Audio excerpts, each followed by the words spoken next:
Pulso Band News, com Guto Graça. O Guto me mandou assim, fora do ar, me ouve? Não sei, Guto, vou testar agora. Você me ouve? Agora é ao vivo, Guto. Bom dia. 1, 2, 3, teste. Bom dia, bom dia. Eu falei faraó? Bom dia. Faraó? Eu tô ouvindo, tá perfeito, Guto. Mas, tirando a parte leve, a gente vai trazer hoje, porque as redes sociais ficaram pesadas. Estão pesadas desde domingo. E aí, seja pra retratar o que aconteceu, seja para opinião dos dois lados. E aí o Guto fez um compilado do que movimentou desde então, o que a rede social traz em relação aos ataques que aconteceram em Brasília. Guto, inclusive na abertura hoje do primeira edição, eu fiz um texto a respeito de infotoxication.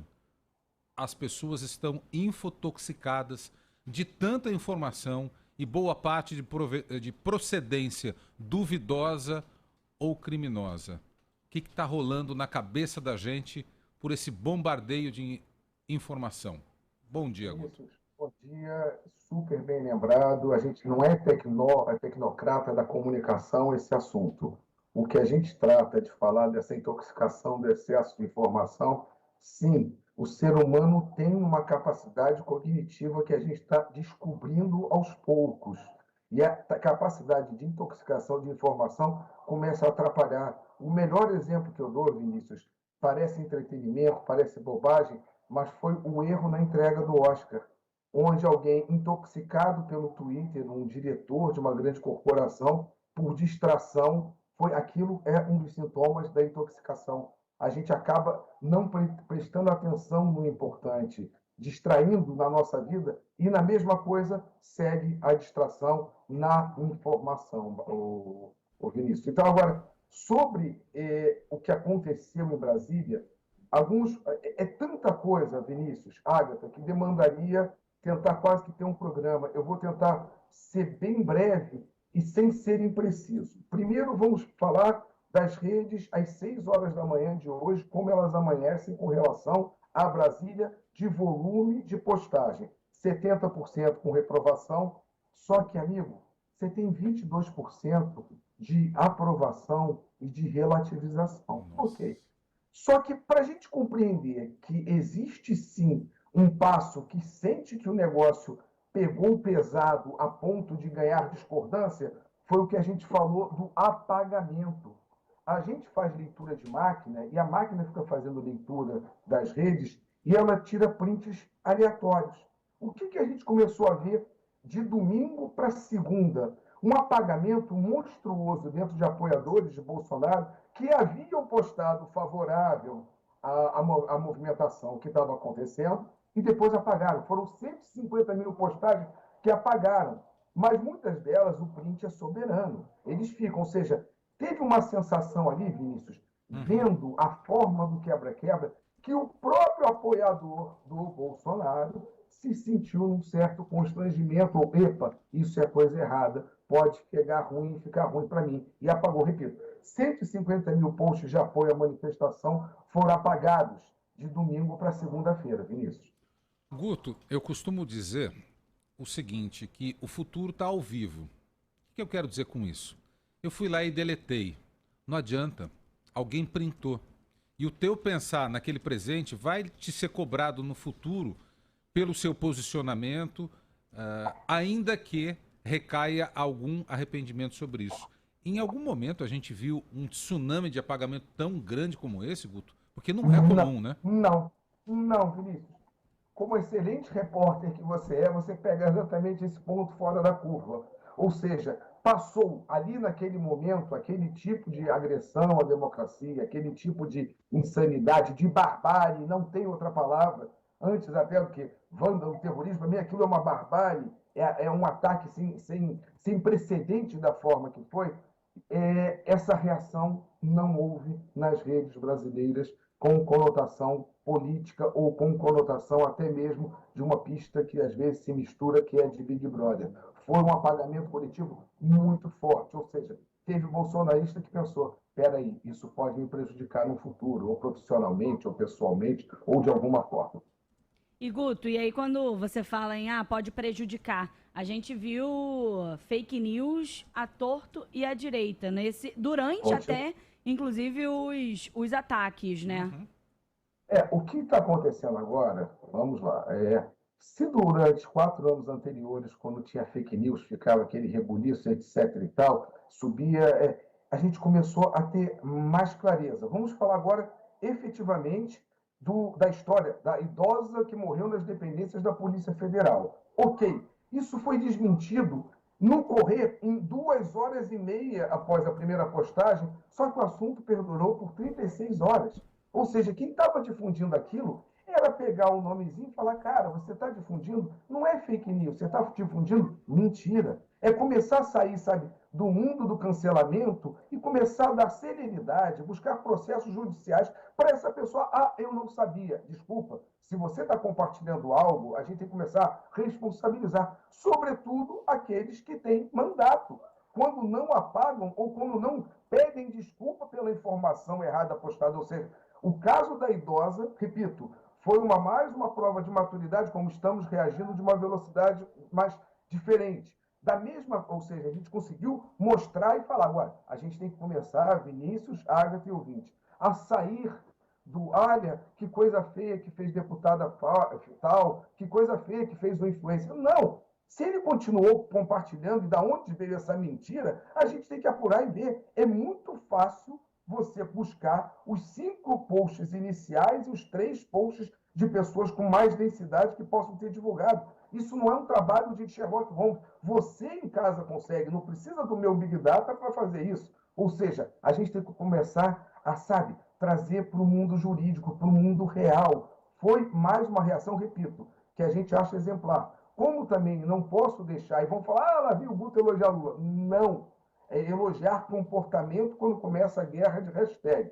Subiu a hashtag, Lula vai cair. Ok? Quando você chegou, ao invés de começarem, no passado subiu uma hashtag dessa, começava, Lula, grandes feitos, etc. E tal. Não. O próprio lulista começou a simplesmente zoar. Então, a história do Lula genocida, do Lula vai cair, hoje, quando você chegou nas últimas 48 horas, foi zoação. Ou seja, o próprio pessoal apoiador começou a entrar naquelas hashtags que ficam mais, ao invés de começar a sua guerra de hashtag, começou a postar na hashtag que de ataque é um elogio. Então, Lula vai cair nos braços do povo, representava 43% da hashtag Lula vai cair, que foi lançada em oposição ao Lula. Ou seja, começa a ter movimentações diferentes no jogo de rede social. Aqui, falo como quem analisa, literalmente assim, comentarista vendo de fora. Teve mudança? Teve mudança nos últimos tempos. A gente está vendo isso aqui agora. Guto, sobre a imagem dessa senhora que foi usada de maneira criminosa na produção de uma fake news, é a senhora Deolinda Tempesta Ferracini, uma senhora, Agatha, de 80 anos, que faleceu, sabe quando? Em outubro. Ela teve um AVC, morava na cidade de Vinhedo, perto de Campinas, Guto. Ela faleceu em outubro e teve a sua imagem exposta num banco de dados e de lá extraída a imagem para a produção de uma notícia falsa. Guto, para fechar o nosso papo de hoje, nas redes, o resultado das eleições, que aqui no Grupo Band nós falamos o tempo todo, o resultado de um processo legítimo, de um processo probo, onde não houve fraude, onde não temos fraude comprovada nas últimas décadas, desde o início da utilização da urna eletrônica. As redes já aceitaram o resultado ou ainda tem um pedaço que não? Vinícius, aí é algo que a gente vai ter que trabalhar, e isso sem bancar profeta do passado. Lá atrás, quando começavam a ter essas afirmações distópicas sobre a urna, eu falava, vamos dar um plano amostral de 0,3 de urnas impressas para entregar, para dissipar esse tipo de dúvida, para não pairar. Para a gente compreender o quão grave é, dentro da bolha de apoio do presidente Bolsonaro, em 4 milhões de perfis que estão ativos em apoio, entenda, apenas 28%, nunca mais que 30% dos eleitores de Bolsonaro nas redes se manifestaram de forma clara com a aceitação total do processo. Ou seja, passa daí pela liderança do Bolsonaro de dizer perdemos, entender, compreender o jogo democrático. Vamos voltar daqui a 4 anos para a gente começar a compreender isso. Repito, é muito grande o questionamento. A gente nunca teve isso em nenhum tipo de processo eleitoral, nem antes de rede social, nem posterior, nem questionando presidentes que eram talvez polêmicos, como Fernando Collor, nem mesmo Dilma. Nunca houve isso. Então, a gente tem que começar a botar uma bola no chão e falar com esse tipo de eleitor que existe um processo concluído, processo fechado, Vinícius. A gente tem que começar a ver quem é o responsável para essa loucura estar continuando, entendeu? A gente tem que começar a botar nome aos bois e parar só de chamar de gado. Não, olha, por que isso está acontecendo? Está acontecendo porque tem uma não aceitação. Quem pode resolver isso? Quem pode resolver isso é quem fala direto. Então, a gente está muito claro, esse processo não pode perdurar por 4 anos com uma parcela tão grande da população negando de uma forma quase desagradável. É negar a matemática, é negar a ciência, é negar a vacina, é negar a terra geóide, é quase que a gente entrar num terraplanismo de ideias. Temos que ser responsáveis e, repito, é imprensa, é liderança política, sociedade civil. A gente vai ter que transformar a verdade em tão sedutora quanto a mentira. Senão, não vai ter jeito, Vinícius. Não tem jeito.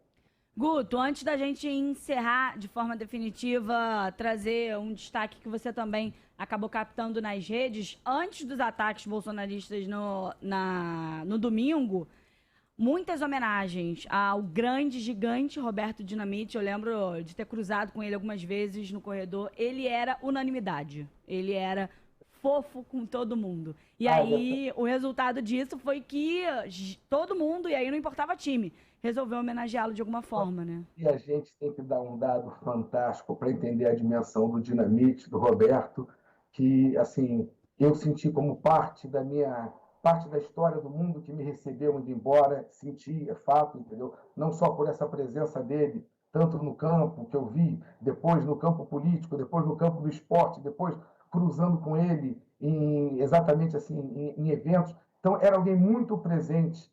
Só que saindo desse obituário, primeiro eu entendi, o nome dele foi nacional, foi muito além do Rio de Janeiro, com um peso igual de tamanho. Só que tem um dado, Agatha, Vinícius e torcedores, em especial do Flamengo. Vamos lá. Em 1 milhão de torcedores do Flamengo, nas últimas 48 horas, 1 milhão de torcedores do Flamengo, perfis abertos em diversas redes. 53% homenageando o Roberto Dinamite. Ou seja, é entender a dimensão do Roberto Dinamite, mais do que a gente vê a homenagem de quem viu, ou de um vascaíno, ou de alguém extremamente equilibrado, é entender a massa como um todo, digamos assim, a inteligência artificial, não, a inteligência natural de redes, ou seja, dentro de uma torcida do Flamengo, em 1 milhão de perfis auditados, 53% prestavam reverência e homenagem ao ídolo do Vasco. Então, parabéns a essa torcida do Flamengo que se comportou merecendo um elogio dessa vez, Agatha. Homenagem Só dessa vez, hein? Senão daqui a pouco a gente vai começar a ser mal compreendido aqui. Homenagem mais do que merecida. Dinamite foi um gigante e aí faz história. Mais uma vez aí com esse número que o Guto traz impressionante de quantos flamenguistas homenagearam o Dinamite depois da morte. E o Guto trouxe uma frase que, sem nenhuma hipérbole, ou seja, nem o exagero, eu vou colocar como grande norte para a minha vida, Guto. Uma frase muito incrível que você falou, que é uma missão nossa como jornalistas profissionais. Tornar a verdade tão sedutora quanto a mentira. Guto, obrigado por tudo, mas especialmente por essa frase. Tornar a verdade tão sedutora quanto a mentira. Um abraço, Guto, obrigado. Um abraço, e só completando o Bancando Chato, e junto para tornar isso, tem um trabalho técnico a ser feito, que eu já me coloco à disposição de entidade e sociedade civil para trabalhar. A gente está falando de algoritmo. Se o lado do mal usou o algoritmo, o lado do bem tem que aprender a usar também, Vinícius. Grande abraço e tamo junto. Valeu, Tamo Guto, junto. um beijo. Obrigado. 10h57, José Paulo Sobral, vamos trabalhar? Seu caminho. Oferecimento Primavera.